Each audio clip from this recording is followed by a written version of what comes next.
এটি ব্যবহার করার আগে ১০০ বার অবশ্যই ভেবে নেবেন, কারণ যদি একবার এটি ব্যবহার করেন তবে চুলে এমন তুফান আসবে যে সামলানো মুশকিল হয়ে যাবে। তাছে ছেলেই হোক বা মেয়ে, চুলের বৃদ্ধি দেখে আপনি নিজেই অবাক হয়ে যাবেন, কারণ যেখানে এই তেলটি লাগবে সেখানে চুল গজানো কেউ আটকাতে পারবে না।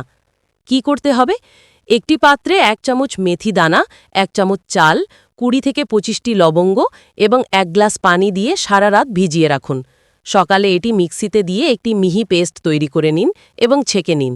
এরপর এই মিশ্রণটি একটি প্যানে দিয়ে ততক্ষণ পর্যন্ত ফোটান যতক্ষণ না এর রং খাঁটি সোনালি হয়ে যায়। এখন এটি ছেঁকে একটি পাত্রে বের করে নিন। এই তেলটি চুলের গোড়ায় লাগিয়ে ৫ থেকে ১০ মিনিট হালকা হাতে ম্যাসাজ করুন এবং পরের দিন সকালে চুল ধুয়ে ফেলুন। যদি আপনি এটি সপ্তাহে মাত্র দুবারও ব্যবহার করেন, তবে চুল পড়া, চুল ভেঙে যাওয়া এবং টাক পড়ার মতো সব সমস্যা চিরতরে শেষ হয়ে যাবে। তাই আজই এটি তৈরি করে ব্যবহার করুন এবং এমন আরও হেয়ার কেয়ার টিপসের জন্য আমাদের ফলো করুন।